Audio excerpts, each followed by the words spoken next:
All right, well, welcome. Thank you for coming to the 2019, the first installment of our 2019 Nourish class.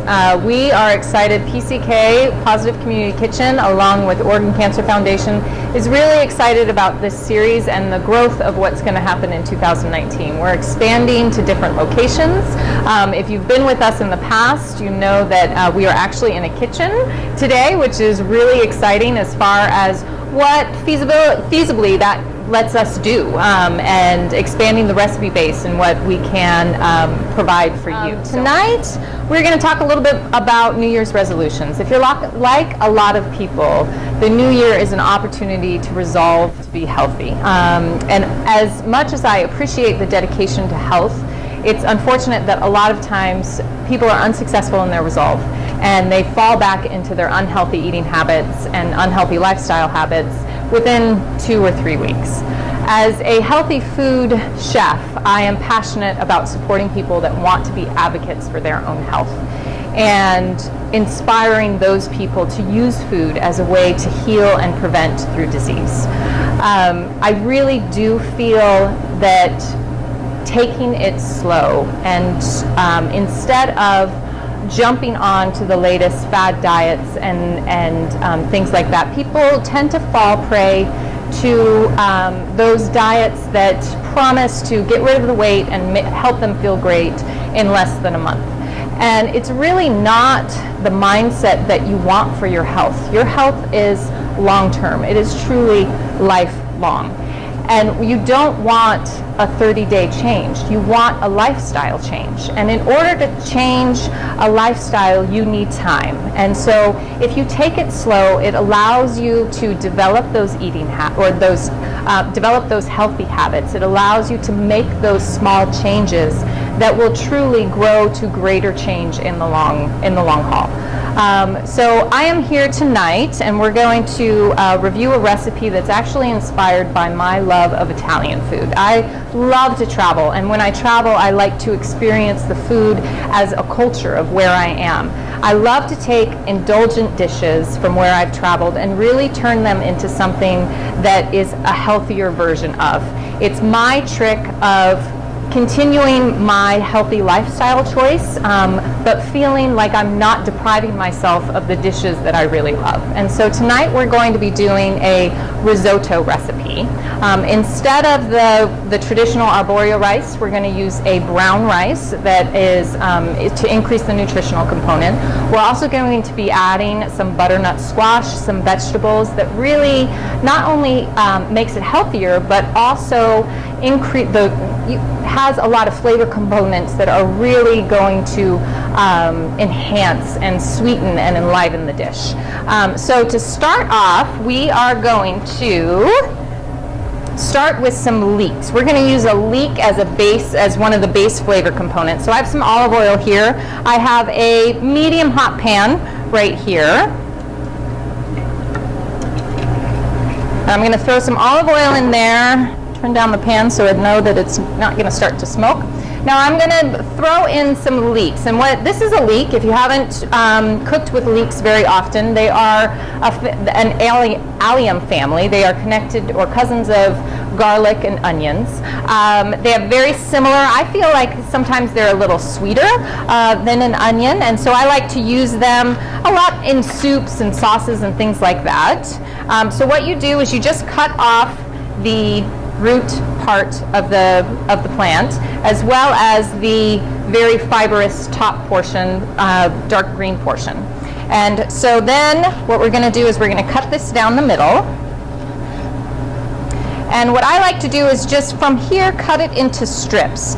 And I like to retain a small portion of the very end of my my strip. I like to retain it to connect it all together. So as you're chopping, it's not falling all apart, and it's actually quite easy to just chop through.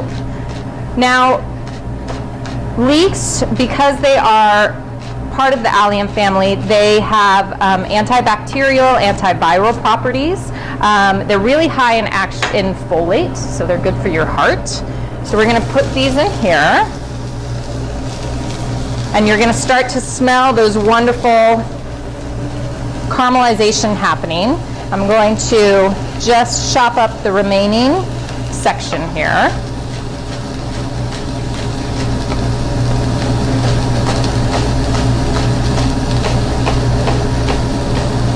Here we go. Like I said, in addition to the nutritional components that this adds, it really enhances the flavor of the risotto.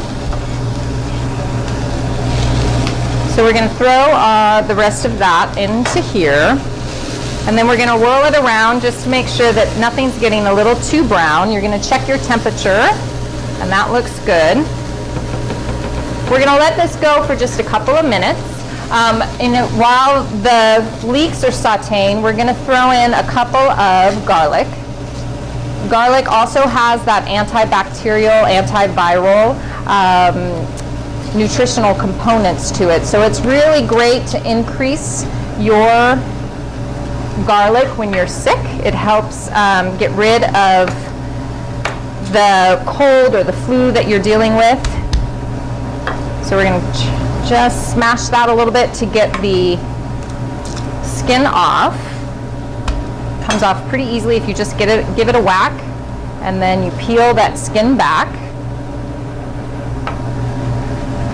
And then I'm just going to run my knife through this 5 or 6 times to get it pretty fine in there. You don't want a big chunk of garlic to bite into a big chunk of garlic. Perfect. All right, so we're going to add this to our leeks and have this saute for a couple moments while I explain to you the process of the rice. Now over here in this pan, I have some short grain brown rice. Usually risotto is made from a short grain white rice called arborio rice. And arborio rice, even though it's delicious within this dish, it really has very little nutritional components. And if you switch out that ingredient to a brown rice, you're actually, because brown rice has the husk, the germ, and the endosperm, it is far greater value of protein as well as higher fiber content. It has a lot more nutritional value, antioxidants, things like that. So we're going to add our brown rice as our rice in here. Now what I've done with this brown rice is I've actually par cooked it. And so I've added a few cups of water, and it really doesn't matter how much water, just as long as it covers the top of the rice by about 1 inch. And what it par cooks it. Arborio rice is a white rice, so obviously if you know the ratio of cooking with white rice versus brown rice, usually white rice cooks in like 15 minutes, brown rice cooks within like 45 minutes. So when you're making a risotto, you don't really want to be sitting here on the stove for about an hour and a half while your brown rice cooks. And so my little trick is to par cook it. And so you put it on the stove with a little salted water. The water comes up to about 1 inch above the rice, and you let it cook for about 25 minutes. And then you take it off and you strain it. And at that point in time is when you add it to the vegetables that you have sauteing in your pan. So we're just going to stir this around. And so the process of cooking risotto is actually one that is a bit different than cooking normal rice. Normal rice, you throw it in a pot, you put the cap on or the lid on, and then it steams with the moisture that you have within the pot. For cooking risotto is a bit different because you're adding liquid constantly to the rice, and what that does is it pulls out the starches. And when you add liquid slowly to the rice, the starches is what makes it kind of that creamy consistency. And so to this, I'm just going to increase my heat on here just a little bit. So I have a stock pot here that I have some chicken stock in, and this is what I'm using as bone broth. This product right here, you could use regular chicken stock. If you wanted to make it completely vegetarian, you could use vegetable stock as well. But this is boiling, and really what you want to do is you don't want to lose any of that heat. that's in the pan. You want hot liquid going into a hot pan, so you're not constantly the cooking process is not kind of fluctuating back and forth. You want the cooking process to be consistent.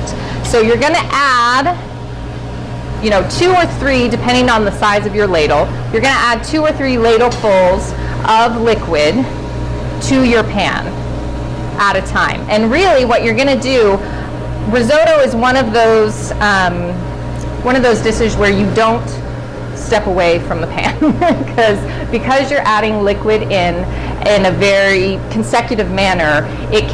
What you're looking for is that liquid to incorporate with the rice. It's going to evaporate, it's going to incorporate, and then you're going to be left with a dry pan if you're not here to then add more liquid to it. So I see a little bit more liquid in there. I'm going to come over here to some of the other elements that we're going to add. So I've got some lemon here. And I'm going to zest this. Now usually when I add lemon or a citrus of some sort, I always add the zest. The zest is another element of flavor, but when I zest, I only take off that outer portion. I'm just taking off that very bright yellow color. I'm not going into the white, which is the pith. Now I'm listening to this and I'm hearing some cracking going on, which means my pan is getting dry. So I'm going to reach over here and I'm going to add another bit of liquid and then stir it through. Now that the lemon is going to really enhance, we've got the really nutty flavor of the brown rice.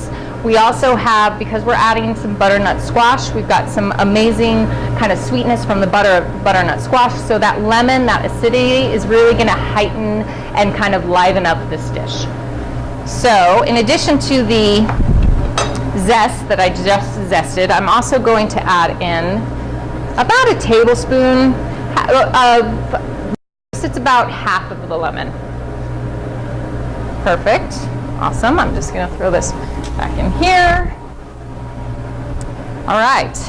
So while this is continuing to cook, I'm going to we're going to actually make a walnut and sage pesto to go on top of this lovely risotto. And the flavors are really going to enhance each other. But I have some parsley here and I have some sage. I'm going to add about a cup of parsley to my blender. And then I'm going to reserve the rest for some more flavor components within my dish.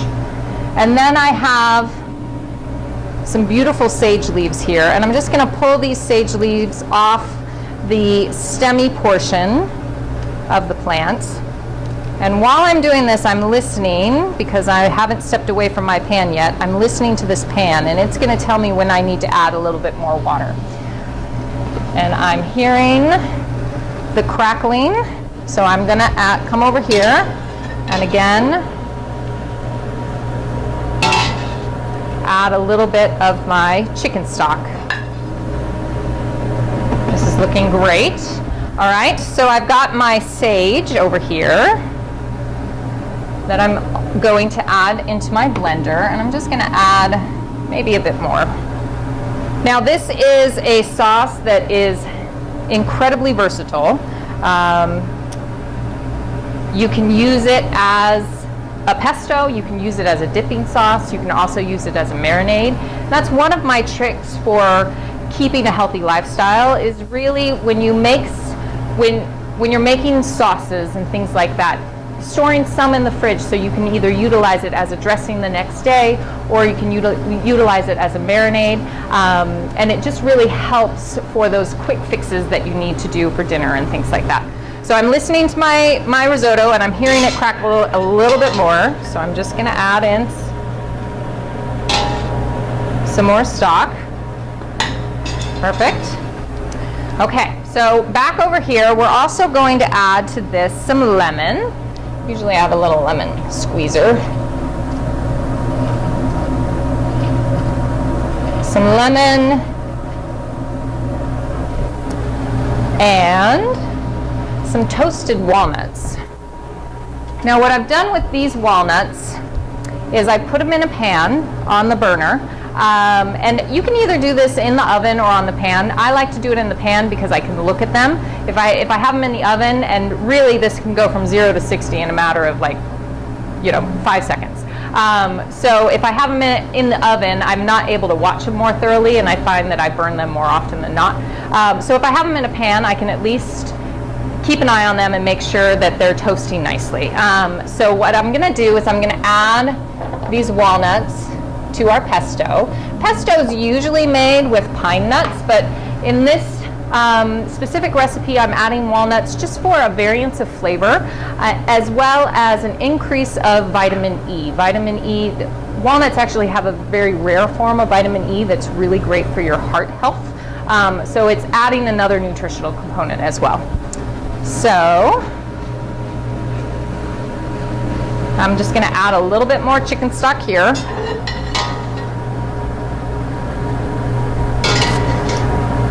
This is cooked up pretty fast, actually.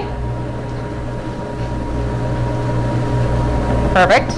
All right, so if I go back to my pesto over here, let's see, I've added the parsley, I've added the sage, I've also added the walnuts and a little bit of lemon. And so now I'm going to add some salt, about half a teaspoon.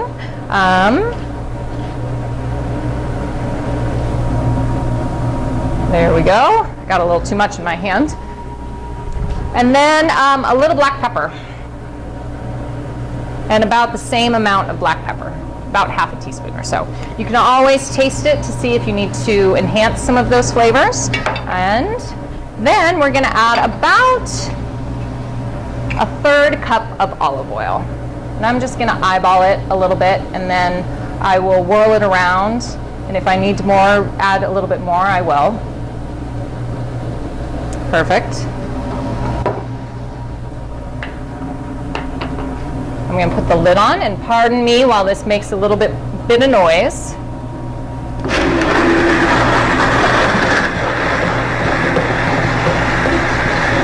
And from here I can tell you that it's not consistently swirling around, so it's a little dry. So I'm going to add a little bit more olive oil. I'm listening to my pan, and I'm listening to the fact that it is crackling again. And it looks almost about done. So I'm going to add in the remainder of my chicken stock and turn down my heat so I don't burn it. Perfect. Looks delicious.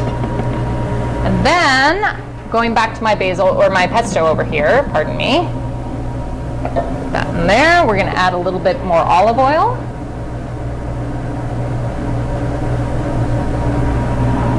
And then I'm also going to give it another whirl.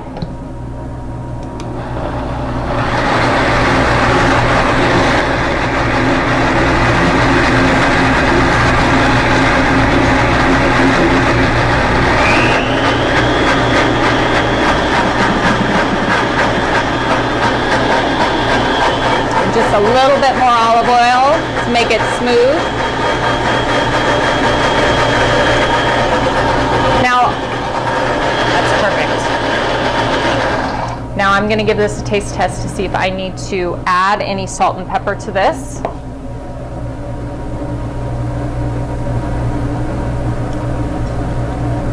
I'm going to add a little bit of salt. Put this over here. And just a little bit more lemon. It seems like it needs just a little bit of refresh. And something that I actually mistakenly forgot to put in here is some garlic. So what's great about this sauce is actually it's a raw sauce. So a lot of nutritional components within vegetables tend to degrade during the cooking process.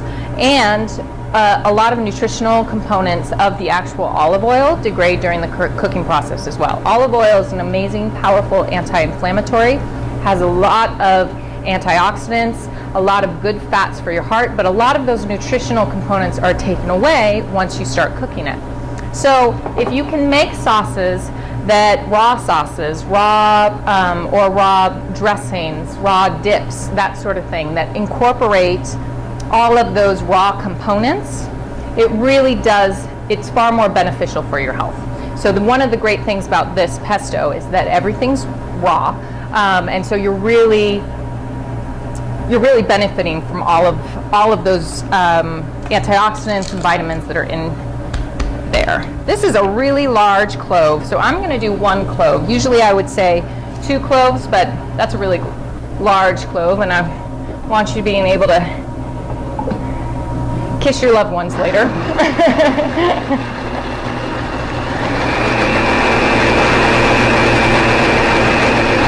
Okay, and then I'm going to add just a little bit more lemon in there, just to brighten it up just a bit.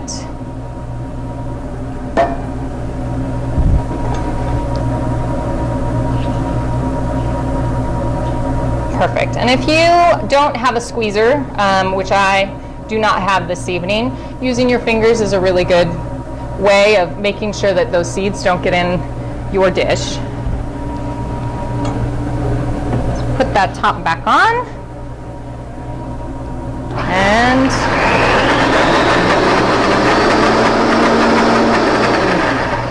there we go. All right. So I'm just going to taste this one last time. I think I needed to add salt. That I never did, but that's really delicious. It's perfect. That sage has a really interesting flavor. A lot of times you see it with holiday time and things like that. It's kind of sweet, but it's very savory as well. And it's a really great addition. It complements the butternut squash in this recipe, and it has really an interesting flavor profile throughout the dish. So here we have our risotto that is pretty much complete, but we're going to add some flavor components to this dish as well. So I'm going to complement the flavors that I have in the pesto with the flavors that are in the risotto. And so I'm going to add a little bit of parsley. There we go. And then I'm also going to add a little bit of sage. And this will, again, a lot of times when you're doing coordinating sauces or if you're dishes and things like that, if you can utilize the same herbs in both recipes, it really helps kind of marry those flavors and bring those flavors together on the plate, or those two dishes together on the plate. These bright herbs really are high in chlorophyll, which is a really great cleansing ingredient for your body in regards to getting rid of those free radicals that are in your cell that help to cause illness and disease. So I'm going to, once I have broken this down a bit, I'm going to use a portion. I'm going to kind of reserve a portion for presentation, and then I'm going to take the rest and scatter it about. Perfect. And then I'm going to add some salt and pepper to this. Salt and pepper are flavor enhancers, so it really helps to bring out all of those flavor components that are in the dish. There we go. And a little bit of pepper. All right, so to this, I'm going to come over here to the refrigerator and I'm going to add some nut milk. Now I'm keeping this dairy-free, but if you wanted to add just regular milk, you could, or you could use whatever milk alternative that you wanted to. I'm sorry, this is a pea milk. And I'm just going to add it in here. What this does is it just kind of creams up the dish a little bit more. It kind of helps make it just a little bit more creamy and satisfying. Perfect. Now to this, I am going to add some butternut squash. Butternut squash is this lovely squash vegetable here. It is somewhat of a hassle to prep, just because it can be a little bit of a hassle to peel with your peeler. But I have success if I leave it whole together, and then I hold the bulbous end right here, and I peel it going this direction, and then turn it around, and I'm able to hold on to this end and peel this very kind of curvy edge, which is always, there's no graceful way of doing it, really. So you just kind of get through it. So what I've done to this is, once I've peeled it, I've cut it down into about inch-sized pieces. I've put it on a baking sheet that I've lined with parchment paper. And then once you get your butternut squash on, you're going to drizzle it with a little olive oil, salt and pepper, put it in the oven at 425, and let it roast for about 15 to 20 minutes, depending on the size of your pieces. And in the end, what comes out is some beautiful roasted butternut squash flavor component that goes along with roasting your vegetables. And so I tend to roast my vegetables more than anything. I think it adds another dimension of flavor that's really delicious. So I'm going to put in our butternut squash. Now that butternut squash that I have there is about a half a butternut squash that this recipe calls for. What I would do, a trick that I have as far as keeping my lifestyle a little bit healthy, is I always cook more vegetables at night. That way I have them already prepared for the morning. So if I have some butternut squash left over, I put it in the refrigerator. It's very easy to warm up the next morning, throw an egg on top of, or incorporate into a salad for lunch the day after. Looks lovely, it smells amazing. You really smell that sage coming out from the beautiful herbs that you incorporated. Lovely. So I'm going to put my pesto in a bowl and serve it on the side. But it is amazing, delicious, amazingly delicious if you incorporate the pesto into the risotto. That fat from the olive oil really enhances that richness from the risotto. So it's a really great combination. And you have those similar herbs that went into both, so it's a really great pairing together. Lovely.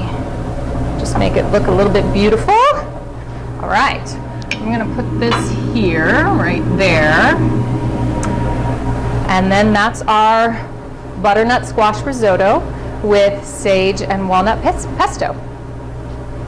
Okay, so we look forward to sharing another cooking demo with you on Tuesday, February 12th, and hope to see you here for another cooking demo. Thank you so much for being here. Really appreciate it.